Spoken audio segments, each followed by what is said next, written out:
Nós estamos hoje diante de um dos capítulos, pelo menos até agora, o capítulo de maior profundidade doutrinária na obra Nos Domínios da Mediunidade. É um capítulo que sintetiza, ao lado de uma informação preliminar bastante simples, que é a da sintonização do médium com instâncias superiores do ponto de vista da direção dos trabalhos daquele grupo, mas que vai nos colocar perante uma mensagem extremamente profunda e lúcida. Eu chamo muito a atenção de vocês porque, embora existam trechos que a mensagem apresenta, que nós nos deparamos em outras obras, alguns deles vão parecer mesmo até uma transcrição. Esses trechos talvez representem mais do que um reproduzir a ideia que outro detém, mas um certo consenso, considerando espíritos que têm a tarefa de nos esclarecer. Porém, ao lado destes trechos, há alguns outros que são efetivamente inéditos e profundos. Todo o capítulo, portanto, se liga a esta mensagem. Os trabalhos se encerraram, todos estão se preparando para voltar às suas atividades, mas há uma mensagem que André Luiz denomina a mensagem terminal, a última mensagem. O engraçado é que André Luiz anota que o ambiente agora era diferente do ponto de vista espiritual. Era mais leve, se mostrava mais agradável. Dona Celina revela para eles, que estão ali observando o que vai acontecer, uma posição de completo desligamento do corpo físico. Ela vai deixar que o pensamento de alguém que nós, nesse instante, não temos condições de saber quem é, mas que, porém, revela ser detentor de profundo conhecimento, e isso automaticamente nos remete a Allan Kardec, quando, discutindo a respeito de quem subscreve as mensagens, quem as traz, afirma que isto é o menos importante. O importante nas comunicações mediúnicas não é o nome de quem as apresenta, mas o conteúdo de que ele se faz revelador. E ele estabelece essa forma de nós entendermos a questão a partir de colocações muito simples, porque nos diz que o nome muito venerável do ponto de vista da vivência na Terra tem consigo uma obrigação de guardar uma posição melhor, mais elevada naquilo que disser do que o que nós dele conhecemos em razão da sua presença. Num exemplo muito simples, se alguém se apresentasse num grupo mediúnico, afirmando-se ser o professor Rivaio, Allan Kardec, é evidente que a mensagem que dele iríamos ler ou ouvir não poderia ser, sob nenhuma hipótese, inferior ao que dele conhecemos. Então, o nome venerável traz consigo este reflexo. Ele precisa ser igual ou superior. Daí Kardec, que muitas vezes se defrontou com nomes veneráveis, com assinaturas respeitáveis, teve o cuidado de muitas vezes as omitir, outras vezes as preservar, mas sempre pontuar que elas não eram contraditórias àquilo que do espírito nós conhecíamos.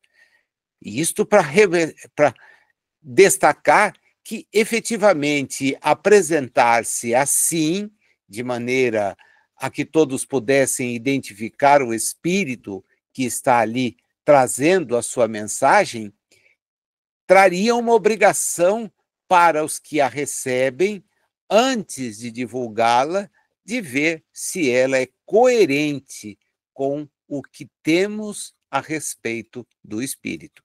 Então, a sintonia que a Celina oferece é uma sintonia extremamente perfeita, perfeita. O Aulus explica, e é a única parte que nós vamos ter de ensinamentos para compreender o que acontece. Ele explica que quem vai trazer a mensagem não está ali do ponto de vista espacial, quer dizer, não ocupa o mesmo espaço que aqueles espíritos estão ocupando. Percebam que nós estamos, então, diante de três pontos diferentes. Há o espaço físico, ocupado inclusive pela Celina e pelos ocupantes, outros integrantes do grupo. Há o espaço de natureza espiritual, em que André Luiz, Aulus, Celestino estão presentes, Hilário e outros espíritos atendidos e trabalhando ali estão presentes, e há um terceiro que certamente se revela muito mais elevado, cujo concurso ali se fazia apenas e tão somente naquele instante. Aquele espírito demonstrando o poder da irradiação mental. E é tudo o que nós vamos estudar, o pensamento. O poder desta irradiação, ele estará sintonizado com o grupo e transmitirá a sua instrução. É curioso porque a dúvida do Hilário é uma dúvida que nós, nesse momento, não experimentaríamos. E por uma razão muito simples, porque o exemplo de que o Aulus se vale para permitir que eles entendam como aquilo se processa, ele se vale do exemplo para a época extremamente rico, nos nossos dias já sem este sentido, e nós aqui somos as testemunhas desta ausência de sentido para esclarecer, porque ele fala de rádio e de TV, dizendo: você vê imagens, ouve sons e que não estão ali ao seu lado, são transmitidos de outro ponto. Nós estamos justamente numa situação dessa, em que é possível, de um ponto, transmitir uma mensagem, ela seja captada onde cada qual estiver, e conosco hoje ainda uma facilidade que à época não era acessível, que é a da gravação e da posterior divulgação. Então veja como nós experimentamos, em relação ao livro, uma facilidade muito grande de compreender. O exemplo que ele usa, que vem falar da sintonia, da necessidade de nos sintonizarmos, aqui conosco está totalmente esclarecido. Nós estamos aqui agora sintonizados, temos a transmissão e a captação por parte de quem está conosco ligado, mas outros que não estarão conosco aqui ligados terão a possibilidade de, em outros momentos, também estarem ligados, só que sem ser ao vivo, sem ser acompanhando a transmissão, como acontece com vocês. Participarão da mesma forma como nós participaremos deste momento. O que vale destacar desta segunda explicação dada pelo Aulus, a primeira foi da sintonia que a Celina permitia fosse estabelecida, a segunda é no sentido de que o aparelho mediúnico dá para o transmissor das suas ideias células cerebrais e energias nervosas extremamente bem ajustadas. Ele a denomina um piano harmonioso e dócil. O piano demanda a presença do pianista. Do contrário, será um belo móvel, porém não se fará útil. Só há sentido ter um instrumento dessa envergadura se alguém souber dedilhar as suas teclas de maneira a nos fazer admirar o que delas poderá sair. Nós vamos ver agora que o intérprete desta mensagem se revela um belíssimo compositor. Belíssimo. Realmente é uma das páginas do André Luiz em que a gente encontra em profundidade, mas em muita profundidade mesmo, esclarecimentos. É uma mensagem longa, ela ocupa todo esse capítulo que nós estamos tendo por objeto de estudo, que é o 13º, o 13, daquele livro, e ela se revela, então, de uma beleza e, ao mesmo tempo, de uma profundidade para a qual eu chamo muito a atenção de vocês. Ela vai num crescendo, aprofundando o nosso conhecimento e, como toda boa mensagem espiritual, ela traz uns traços do chamamento à responsabilidade. Não há mensagem espiritual séria que não nos conduza à responsabilidade. Não existe. Se você a encontrar, pode ter certeza que ela pode até ser atribuída como uma mensagem séria, porém séria não será. Toda mensagem espiritual tende a chamar a atenção dos nossos espíritos, porque muitas vezes a atenção dos nossos espíritos não está focada em questões que o possam elevar, os possam fazer melhores. Mensagens espirituais de cunho profundo, elevado, tendem justamente a fazer aquilo que nós experimentaremos revendo esse texto. E mais, tendem a nos convidar a mudanças de hábitos, a mudanças de atitudes. E aqui, particularmente, há um cuidado imenso com aquilo que pensamos, com aquilo que pensamos. O Espírito inicia a sua fala saudando aos que ali estão.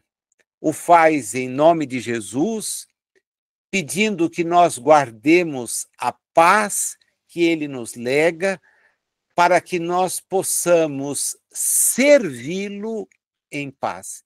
Esse é um detalhe interessantíssimo. Todos pedem a paz.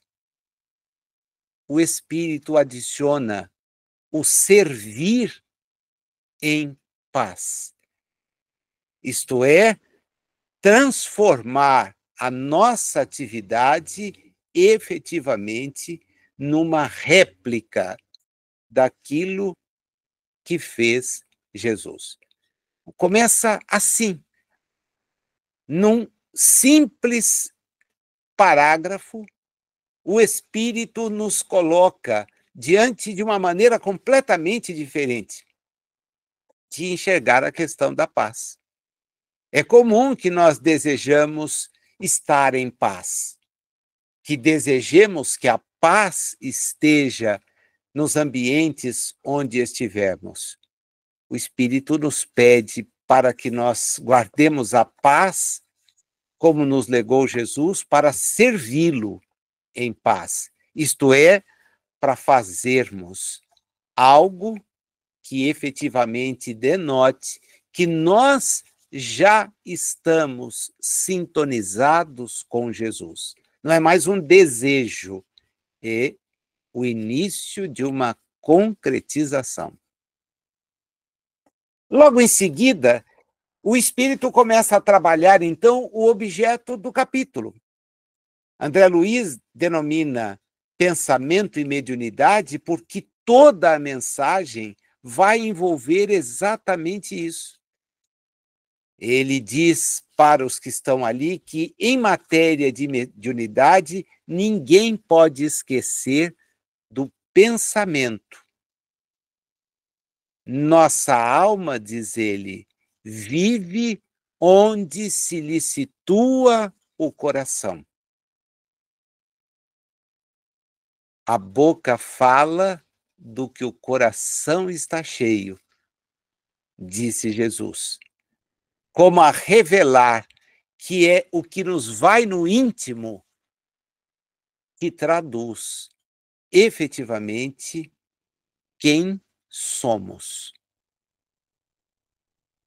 Começa ele, então, a estabelecer associações que serão uma constante em toda a mensagem, de maneira que nós, observando o trecho, teremos condições de sempre entender aquilo que ele nos quer dizer. Não é uma mensagem hermética, né? Aquelas que a gente não compreende, ela é profunda. E cada vez que nós voltamos a ela, nós percebemos a gravidade que significa tê-la conhecido. E o que é pior, não conseguir praticá-la. Porque a partir do momento que nós conhecemos algo, o nosso compromisso muda. Não se trata mais de eu fazer aquele andar improvisado, tateando no escuro, mas se trata de caminhar sabendo por onde meus passos devem se guiar. Mudou a coisa. E mudou para valer. Mudou para valer. Caminhamos, diz-nos ele, ao influxo de nossas próprias criações, seja onde for. E aí estabelece um paralelo fenomenal. Gravitação no campo mental é tão incisiva quanto na esfera da experiência física. Puxa, Na experiência física, nós vivemos ao influxo da gravitação. Permanecemos aqui porque nossos corpos sofrem uma atração em decorrência de um processo estudado pela ciência e que permite que as nossas atenções estejam voltadas para as coisas que nos acontecem do ponto de vista do físico. Apesar da velocidade com que jornadeia a Terra, nossos corpos estão a ela, de certa forma, vinculados por força da gravidade. Fosse ela diferente, nossos corpos seriam expulsos do ambiente onde estamos ou, quem sabe, esmagados em processo inverso. Ele então chama atenção. Presta bem para onde gravita a tua mente, o teu pensamento. E começa a estabelecer um jogo entre conhecer e praticar, conhecer e não praticar, e em que alguns casos pode ser o não conhecer. Todos sabem, está lá em A Gênese, a análise que Kardec faz acerca do bem e do mal. E ele estuda isso exatamente porque, na linguagem daquele que escreveu o livro do Gênesis, a árvore postada no meio do jardim, ou as árvores, como em algumas traduções, trazia no seu fruto a ciência do bem e do mal. Como esta é uma história construída dentro de uma limitação de conhecimento muito grande, ela é apenas e tão somente uma fábula. Quando Kardec vai escrever a Gênese, ele se vê forçado a examinar aqueles pontos que lá estão, os mais importantes. É por isto que ele examina a Deus e logo em seguida vem falar sobre o bem e o mal. E ele nos apresenta o bem como um conhecimento a respeito da lei divina, praticando tal conhecimento, e o mal como um desconhecimento de tal lei, ou um conhecimento que se recusa a colocá-la em prática. Esta é a posição que ele adota. É a posição que os espíritos deixaram asseverado, claro, escrito no próprio Livro dos Espíritos. O conhecimento, se praticado, representa o bem. Que conhecimento? Aquele que decorre da compreensão das leis divinas, que são as leis que regem as nossas atividades. Não está naquele conjunto da parte terceira do Livro dos Espíritos nenhum tipo de colocação, de lei, de regra, que não seja por nós posta em prática. Talvez, por exceção, a última, de justiça, amor e caridade, dada a nossa dificuldade de entender o que é justo, de praticar o amor e de nos desdobrarmos na caridade. Porém, o resto é dentro daquilo que está na nossa lógica. O trabalho, a sociedade, a reprodução, a conservação, a ideia da destruição e por aí afora. Veja que não há nada de extraordinário.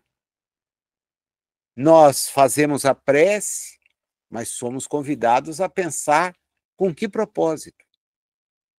E como a reforçar isso, então?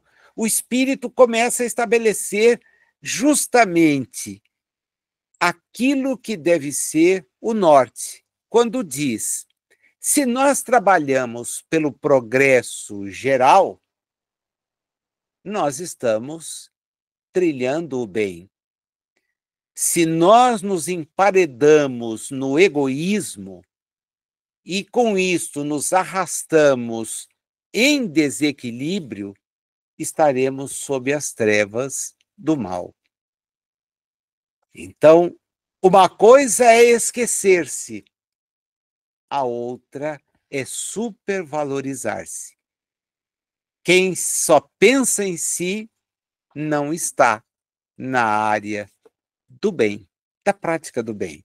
Ainda jornadeia no conhecimento restrito a si próprio, porque antes de seguir, ele já mostra com todas as luzes a ideia do que é a lei divina.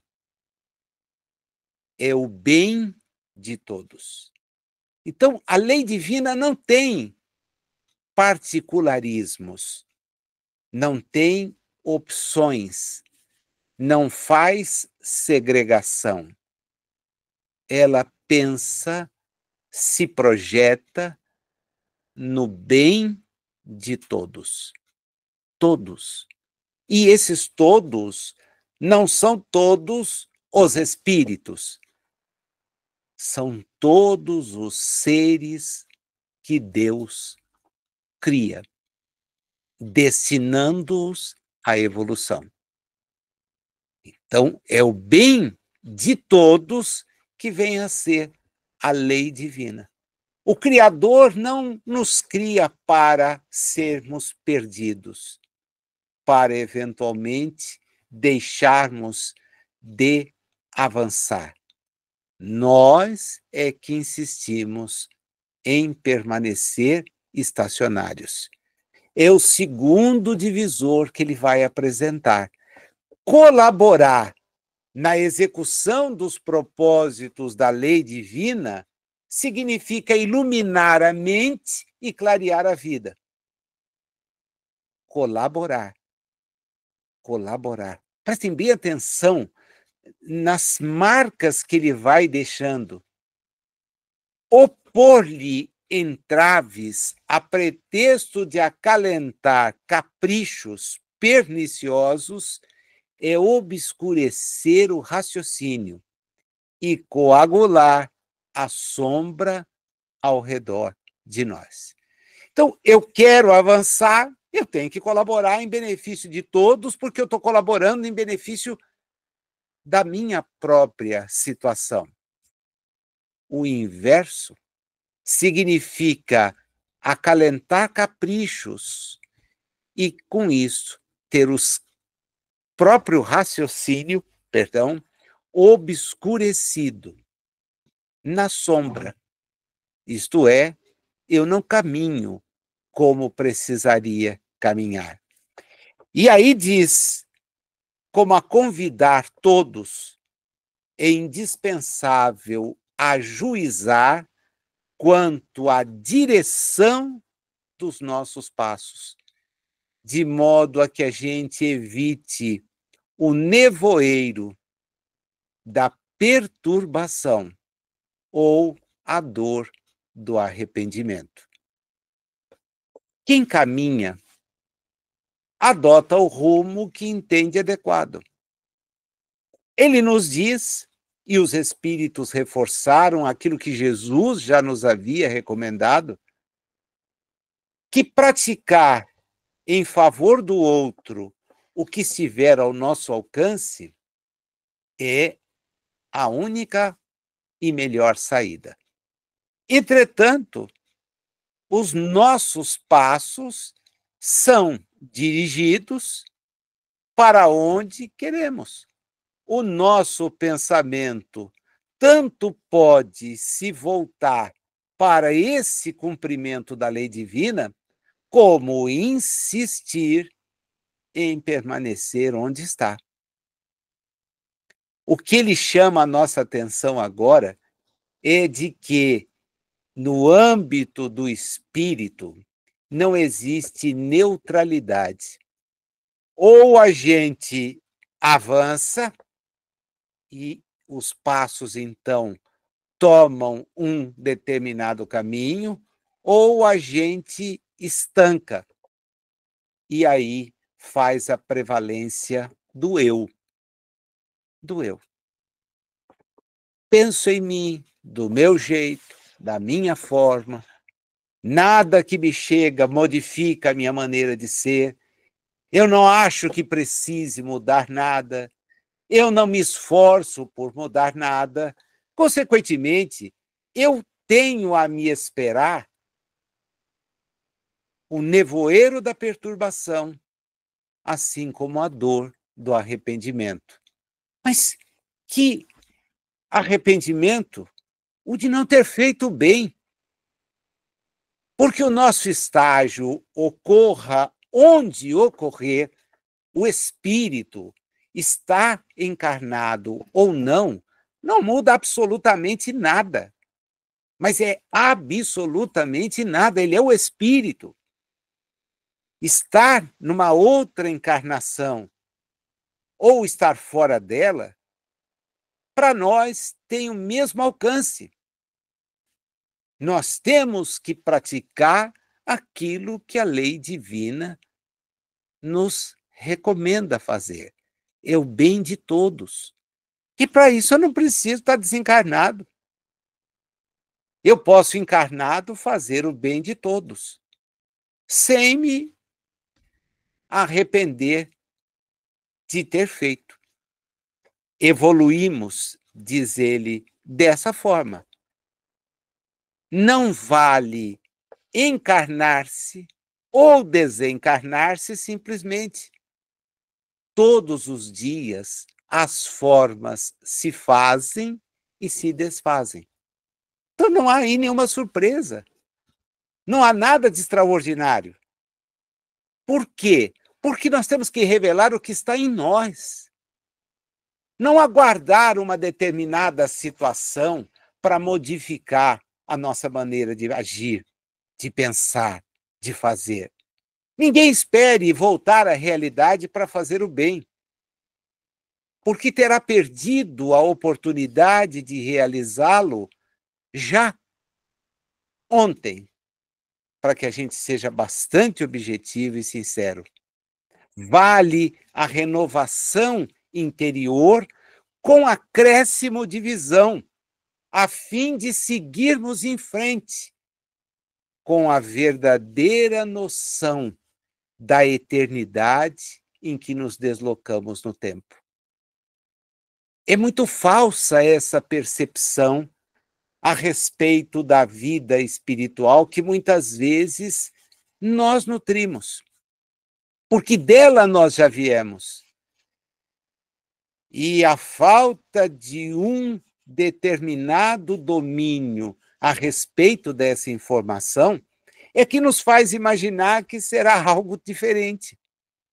Mas já viemos, e sabe-se lá de que regiões migramos para a reencarnação. Que espécie de sintonia nos mantinha ligados a outros grupos de natureza espiritual.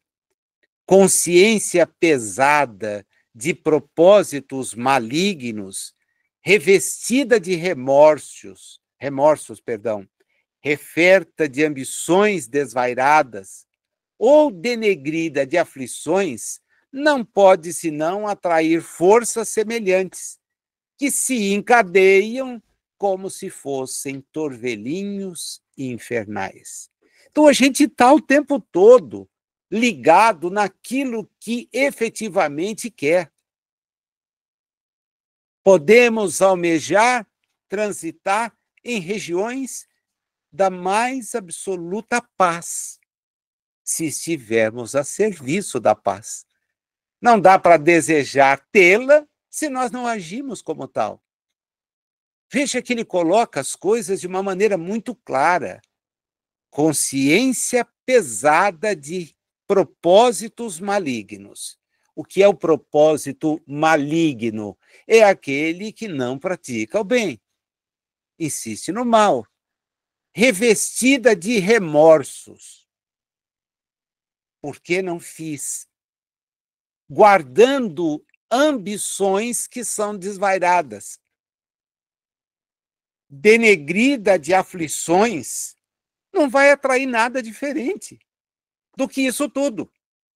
Não dá para buscar nada diferente. E olha que definição acerca de obsessão.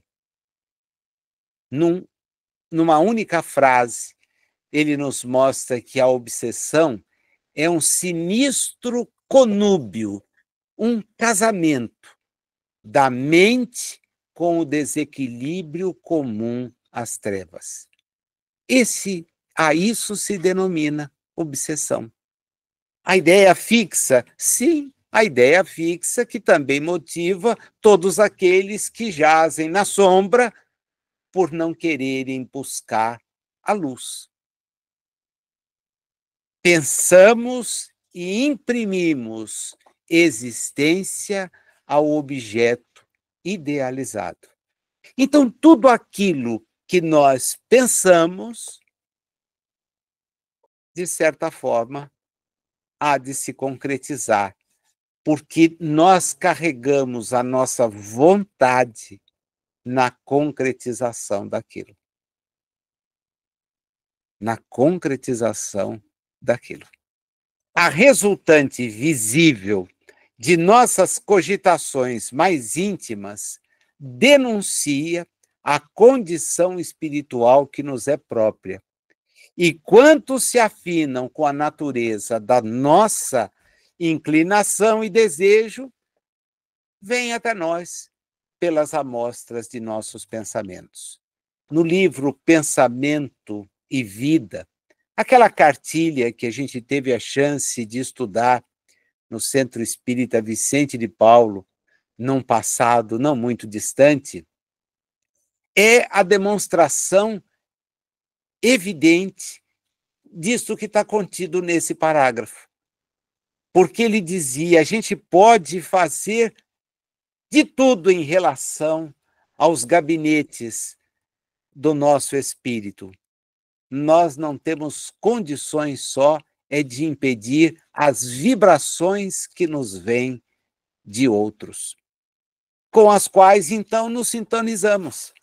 É por isso que a cartilha recomenda a todos os espíritos em processo de reencarnação e a nós, que ao seu conteúdo tivemos acesso, já reencarnados. Devemos voltar o nosso pensamento para Deus, buscando, com este propósito, observar as suas leis e fazer o que estiver ao nosso alcance em favor de todos os que nos cercam. Deixar de nos ocuparmos conosco apenas para nos ocuparmos com aquelas situações que o nosso pensamento identifica como sendo situações que mereçam a nossa atenção. Insiste o espírito que, se persistimos nas esferas mais baixas da experiência humana, os que ainda jornadeiam nas linhas da animalidade vão estar sintonizados conosco.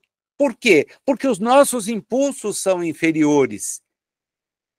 Eles estarão absorvendo as substâncias mentais que emitimos e projetando sobre nós os elementos de que se fazem portadores. Lembra? É preciso buscar o alto, porque se você ficar na faixa vibracional que é esta baixa, não importa estar encarnado ou desencarnado, a situação é a mesma. É o retrato do que é o espírito. Nós não temos como nos libertarmos desse tipo de influência a não ser mudando a nossa sintonia. E que só pode ser a sintonia do que não pensa no eu, daquele que entende o que é a lei divina. Muda ele um pouco de assunto para nos falar agora do que é imaginar. Aquilo que nós guardamos. Imaginar, diz ele, é criar.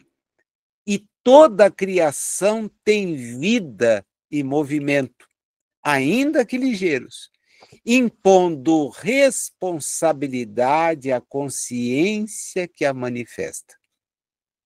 E como a vida e o movimento se vinculam aos princípios de permuta, é indispensável analisar o que damos, a fim de poder ajuizar quanto àquilo que devamos receber. Então, o que nós imaginamos diante de uma notícia menos digna? O que nós imaginamos diante de uma informação? Ora, esses somos nós.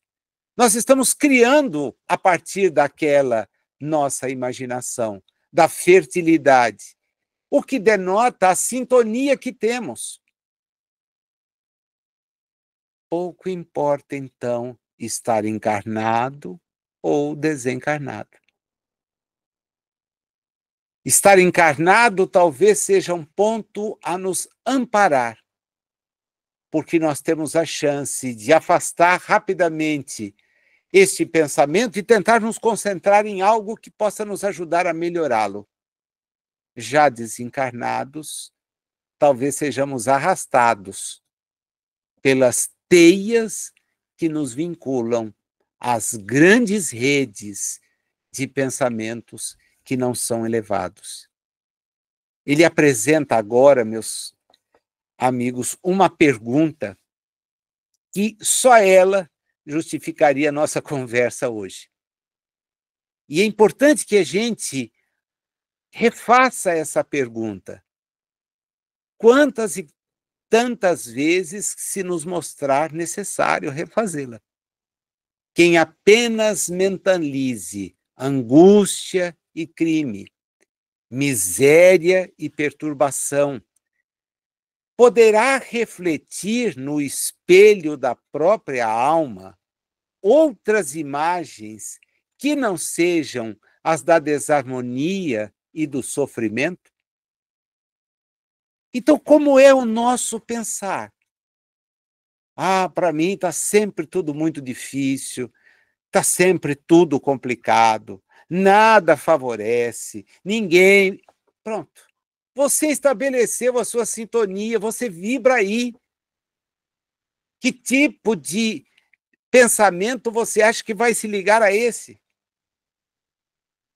Ele dá um exemplo para entender isso que é fenomenal. Um viciado entre os santos não vai lhes reconhecer a pureza, porque ele só alimenta aquilo que está nele. Ele só vai enxergar as próprias sombras. Essa é uma questão interessante, porque muitas vezes as pessoas nos perguntam, quando têm a oportunidade de apresentar alguma dúvida, como é que o sujeito está na realidade espiritual e não identifica os benfeitores? Por uma questão muito simples. Ele não tem capacidade de identificar os benfeitores. Ele não tem. Não desenvolveu. Não significa ansiar que esteja a nos esperar a Jesus. Não. Nós não conseguimos identificar aquele espírito mais amigo que se dispôs a nos acompanhar na reencarnação. Porque se ele trouxe para si tal tarefa, não tenha dúvida de que vai zelar por nós. Não do nosso lado, aquela imagem infantil que muitas vezes as pessoas guardam, mas pela sintonia do pensamento. Nós estamos vendo isso agora.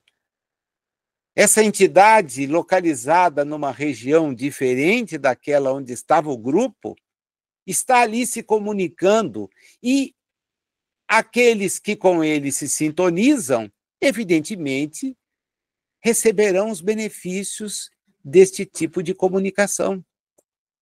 É algo muito claro. Então, o sujeito está na condição de um viciado, alguém cujos pensamentos são viciosos, são vinculados a determinado tipo de emanações.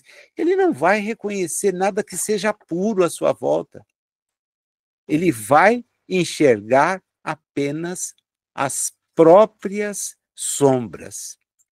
Quem vive a procurar pedras na estrada não vai encontrar calhaus, né, subservientes. Quem se detenha indefinidamente na medição da lama vai se afogar no lodo. O viajante fascinado pela vegetação, as sarças, à beira do caminho, sofre o risco de enlouquecer entre os espinheiros do mato inculto. É impossível não perceber a didática das construções que ele faz. Quando Jesus conta a parábola do semeador, uma parábola que aparece nos textos dos evangelhos com alguma diferença, mas com o mesmo propósito. A semente que verte é boa. Ela é boa. Tanto que quando ela chega no território preparado, produz. Não produz 100, mas produz. Ele vai usando os exemplos para ver que, embora a semeadura tenha sido feita, o terreno onde ela ocorre sofre com as influências dos pensamentos que ali se vinculam. Então será mesmo afogada no lodo, enlouquecida pelos espinheiros do mato inculto, encontrar pedras onde não tenha sustentação. Veja, ele reconta a mesma semeadura de uma maneira muito mais lógica. Para os nossos dias, não somos agricultores, porém, pela imagem construída por Jesus, sabemos. E ao invés de imaginar que a semente foi lançada equivocadamente pelo semeador, temos que começar a entender que a sintonia estabelecida pela mensagem que nós recebemos é que vai mostrar se ela vai frutificar ou não. Vigiemos o pensamento, recomenda o Espírito, purificando no trabalho incessante do bem. Ah, curioso, né? Porque muitas vezes as pessoas imaginam que o purificar o pensamento é ficar ausente do trabalho, é não se contaminar onde quer que a gente esteja, é ficar guardado numa redoma para que não possa cair na tentação. Esquece isso. Nós estamos no mundo. E quem está no mundo transita em meio às condições reencarnatórias que o mundo oferece. Transitar não significa vincular-se. A vinculação é uma opção. E quem faz as opções não tem jeito. Ele insiste. A gente tem que purificar o nosso pensamento através do trabalho para que nós consigamos afastar esses processos que nos acorrentam a obscuros processos de vida inferior. É uma opção. Ligar-se é também uma opção. Então, eu posso caminhar, agora não tem jeito.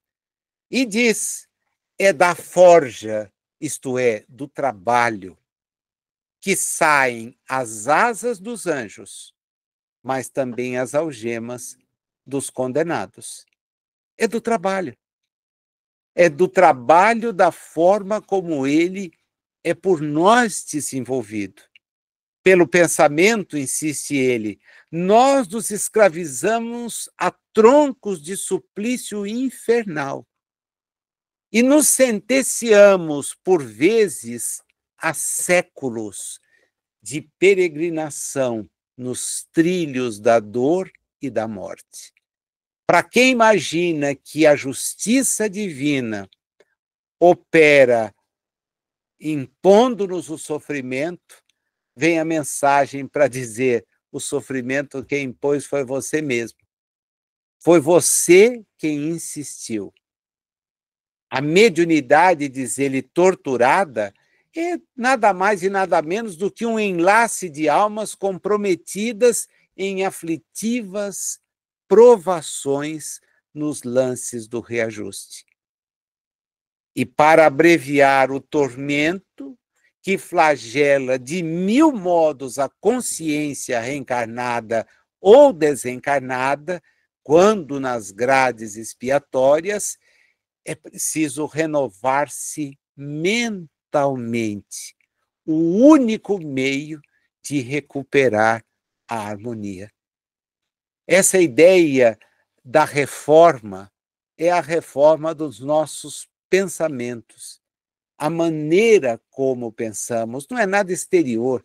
Eu sei que sugere muitas vezes a reforma, pensarmos naquilo que é modificado, mas a modificação maior é da maneira como pensamos.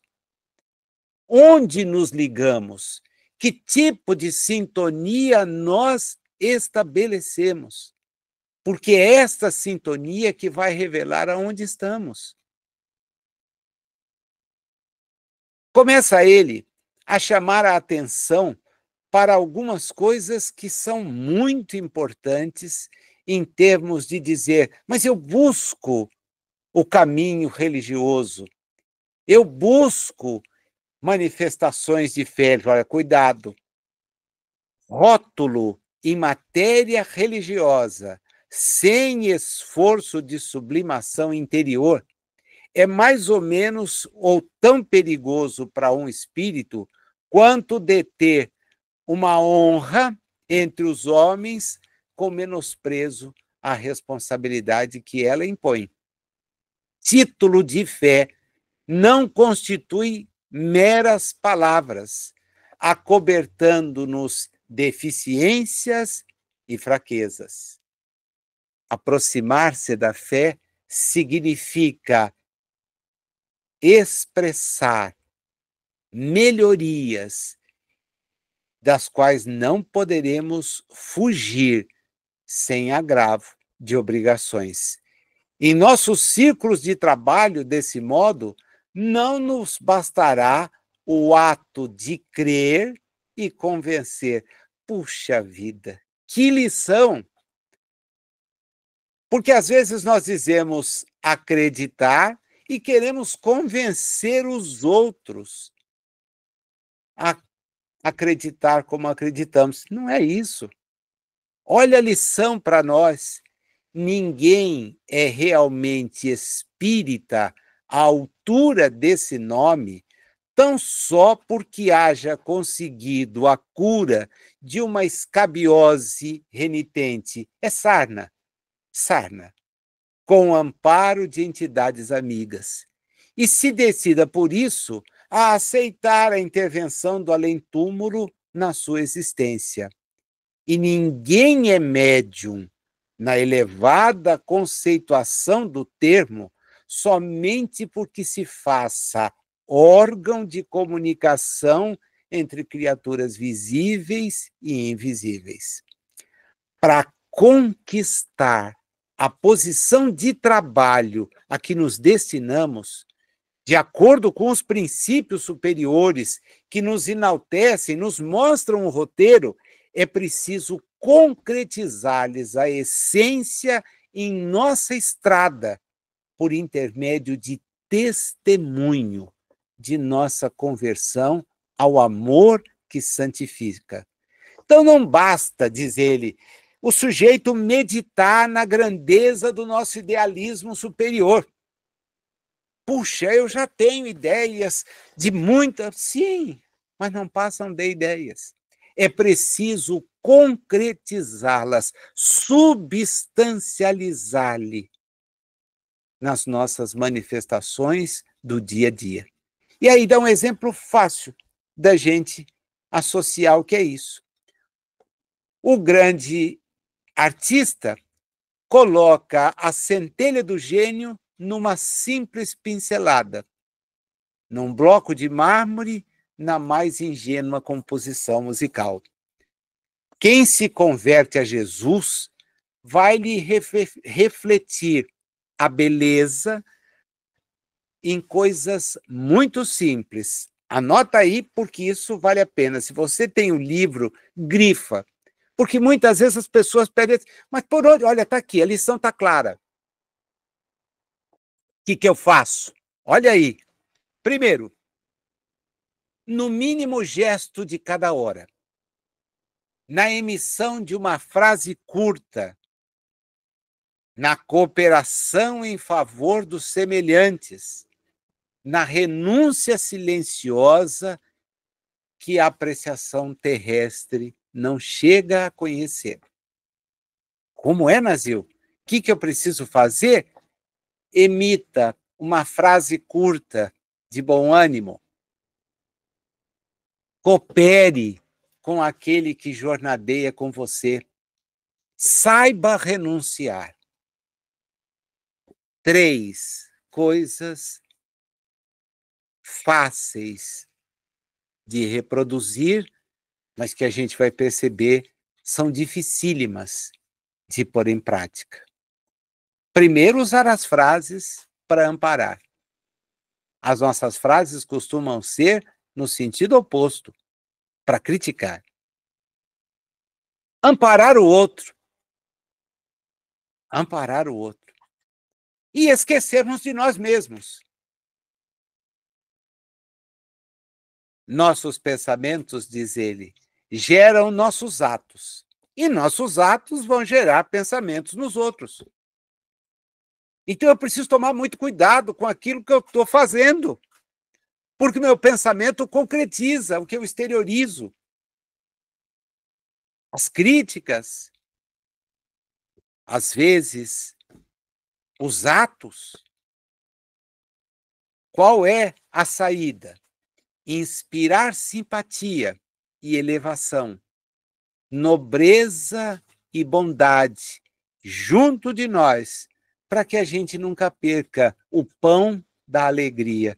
Olha que interessante, as visões religiosas às vezes pregam a tristeza, e vem uma entidade com este tipo de elevação, com esse patamar de conquista íntima, nos dizer, presta atenção, refulja nos seus lábios, nas suas ações, a alegria.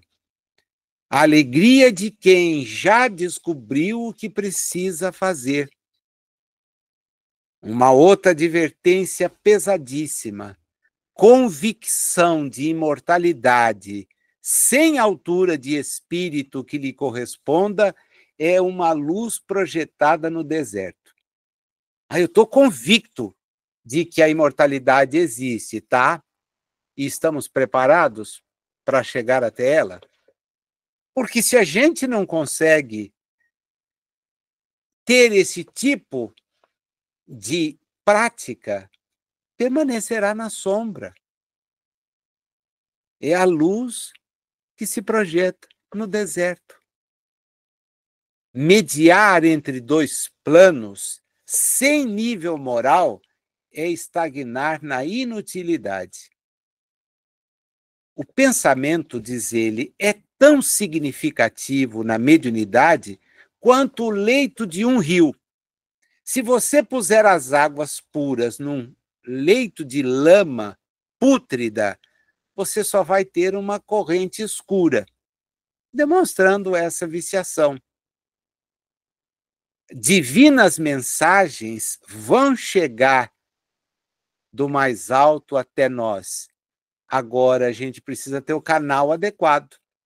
Jesus espera pela formação de mensageiros humanos capazes de projetar no mundo as maravilhas do seu reino. Os homens ainda não entendemos que o reino de Jesus não é daqui. Ainda queremos trazê-lo aqui, quando ele já passou aqui a nos convidar a ir até o seu encontro. Não permanecermos aqui, não aguardarmos a sua volta aqui. Ele já esteve conosco, já deixou a sua mensagem e nunca esteve ausente de vibrar e trabalhar direta e indiretamente por nós. Para atingir esse aprimoramento ideal, é imprescindível, esclarece o mentor, que o detentor de faculdades psíquicas não se detenha no simples intercâmbio. Puxa, eu venho aqui e me coloco à disposição durante as reuniões mediúnicas. Eu não perco uma delas. Diz ele, vai ser indispensável que nós consagremos as nossas forças às mais altas formas de vida, buscando a educação de si mesmo, de nós mesmos, e o serviço desinteressado em favor do próximo. Aí nós estaremos pavimentando o nosso caminho. A comunhão com os orientadores do progresso espiritual do mundo, através do livro, nos enriquece o conhecimento, acentua-nos o valor mental. A plantação de bondade constante traz consigo a colheita da simpatia, sem a qual o celeiro da existência se reduz à furna de desespero e de desânimo. Mas atenção, não basta ver, ouvir ou incorporar espíritos desencarnados para que alguém seja conduzido à respeitabilidade. Irmãos ignorantes ou irresponsáveis enxameiam, como é natural, em todos os departamentos da Terra, em vista da posição evolutiva do próprio planeta. O planeta é assim, é um mundo de expiações e provas. Há muitos que não têm a raiz da perversidade propriamente dita, mas elas se tornam vampiras dos encarnados invigilantes simplesmente porque nunca foram capazes de viver longe da sensação do veículo físico que tiveram, que ocuparam, dos quais não se sentem com suficiente coragem para se desvencilharem. A maioria dos espíritos que deixa a existência permanece ligada a ela. E assim deixa de aproveitar, do ponto de vista espiritual, o que poderia usufruir. E faz isso por que razão? Porque nunca deixou de pensar em algo que fosse material. Vive pensando, ligado no que é transitório. Como vai cuidar do que é permanente? Toda tarefa para crescer, diz ele, exige trabalhadores que se dediquem a crescer eles próprios. Sem crescimento, eu não posso participar. Isso é tão claro nos planos da natureza que eu vou dar alguns exemplos. E nos dá. Ninguém vai encontrar fruto numa árvore que acabou de nascer. A madeira que não é tirada, ela é incapaz de servir com eficiência dentro das nossas casas. A areia movediça não garante sustentação. Sem óleo, uma candeia não ilumina. O carro não consegue transitar onde não se estabeleceu uma estrada conveniente. E aí ele deixa mais duas questões para a gente pensar. Como esperar o pensamento divino, onde o pensamento humano se perde nas mais baixas cogitações da vida? E a segunda, que mensageiro do mais alto fará fulgir a mensagem celestial em nosso entendimento quando o espelho de nossa alma está denegrido pelos mais inferiores interesses? Sem voltar-se para o alto, sem elevar-se, nós não chegamos a lugar algum. E para a gente entender isso, ele termina com um exemplo para lá de fácil de compreender. A estrela não se retrata na lama de um charco. Ela exige superfície límpida. Aí se retrata. Pensemos no bem e executemo-lo, diz ele. Tudo o que existe dentro da natureza é a ideia exteriorizada. Se o universo é a projeção da mente divina, e a Terra, como nós a conhecemos, é produto da mente humana, fica fácil compreender que civilizações, povos, culturas, experiências são formas de pensamento, através das quais nós podemos avançar para esferas mais altas. Agora, não podemos nos descuidar da obrigação, a palavra que ele usa é essa, de autoaperfeiçoamento. Sem compreensão e sem bondade, nós vamos estar ligados aos filhos desventurados da rebeldia. Compreensão e bondade. Primeira dupla. Segunda dupla. Sem estudo e sem observação, nós vamos ficar indefinidamente entre os infortunados expoentes da ignorância. Amor e sabedoria são as asas que vão nos levar num voo definitivo à comunhão com o Pai. Temos que escalar esse plano superior instilando pensamentos de sublimação naqueles que nos cercam, pelas nossas ações. Não basta só falar, é necessário agir. E antes disso, é preciso pensar. Palavra esclarece, diz ele, mas o exemplo arrebata. O exemplo conduz sem nenhuma dúvida. Então é preciso que nós nos ajustemos à boa nova. Jesus é a nossa meta de renovação. Regenerando a nossa existência pelos padrões dele, nós vamos mudar a nossa vida e a daqueles que estão à nossa volta. Crede. Meus amigos, crede. O pensamento puro é operante. Ele é a força que nos arroja do ódio ao amor, da dor à alegria, da terra para os mundos celestes.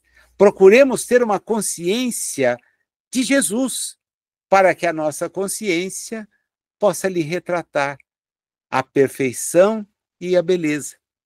Saibamos refletir a glória e o amor a fim de que essa luz se espalhe sobre as almas que estão à nossa volta, como o sol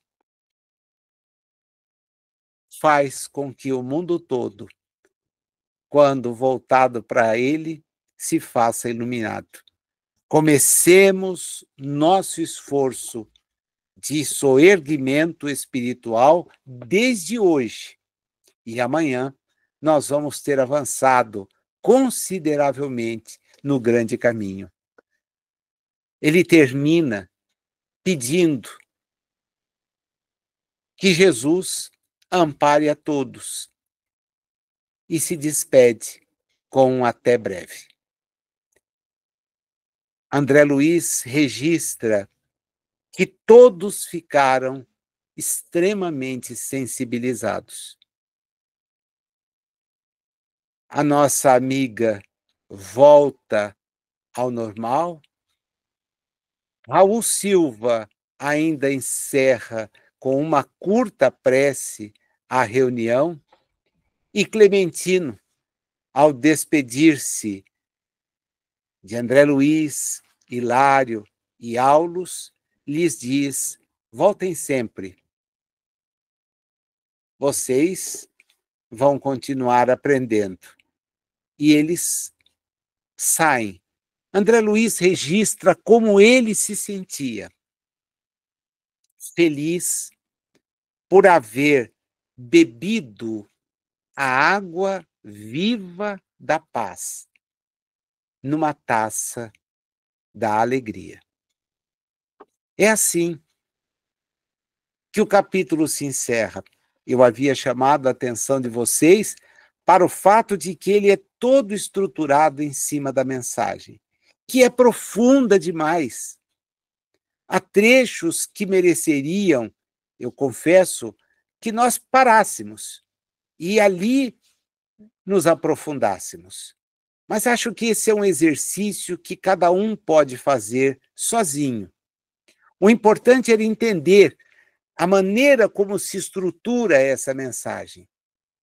Eles estão testemunhando que a médium, em completo desdobramento, permite que uma entidade veneranda esteja com o grupo, apenas se valendo da sintonia que com ela mantém. Como a demonstrar que o pensamento, quando voltado para tal tipo de distribuição de luz, consegue dela usufruir. E nós somos então chamados, por toda a exposição, a pensar de maneira diferente. É muito mais do que o agir, é muito mais do que o falar, é pensar. Porque as irradiações que o nosso pensamento produz, imperceptíveis sem atos, sem palavras, enquanto encarnados, são a matéria, para usar uma expressão inadequada, mas que vai permitir entender, da qual nos retroalimentamos. Alimentamos aos amigos espirituais que se sintonizam conosco e somos por eles alimentados. Como estar encarnado ou desencarnado não muda isto. É importante ter uma lição dessa, conhecer uma lição assim. Importa participar daqui, não importa ser melhor. E quem é melhor sabe que a lei divina é feita em relação ao bem de todos. E trabalhar para que esse bem, então, possa estar presente, a começar de nós próprios, nos pensamentos que tivermos. Então, o perdão, a aceitação, são todas atitudes que só se fazem recomendáveis porque os nossos pensamentos ainda estão em regiões em que isto parece um esforço imenso e que muitas vezes nem pensado em ser praticado é. Jamais vou perdoar, jamais vou aceitar, jamais vou compreender. São todas expressões muito tolas. reveladoras ainda do quanto nos falta avançar.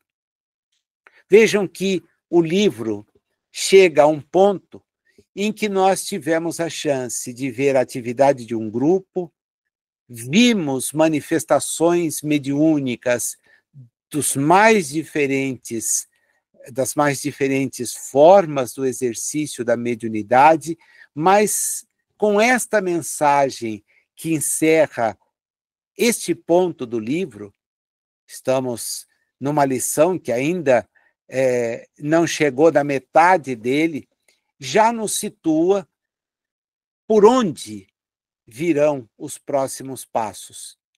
É um alinhamento, uma coisa muito clara. Olha, mediunidade pressupõe não só se sintonizar, pressupõe mudar-se a si próprio, vigiar o pensamento, manter a ação no campo do bem, para ir com este tipo de postura, mudar o ambiente onde estamos. Chegarão mensagens superiores? É evidente que sim, é evidente que sim. Porém, o que é mais importante é como nós estamos nos autoeducando. O que estamos fazendo em favor de nós mesmos, porque aquilo que estivermos fazendo vai se refletir, sim, naqueles que nos acompanham, encarnados, a evidência, mas principalmente em relação aos desencarnados. Agradeço muito você ter permanecido até aqui e te peço o favor de reler toda essa comunicação, com cuidado, observando nas entrelinhas o alcance que ela tem. Acho que é uma boa maneira de se preparar para aquilo que vem aí na frente. E eu aguardo você para que a gente possa continuar esse estudo. Até a próxima.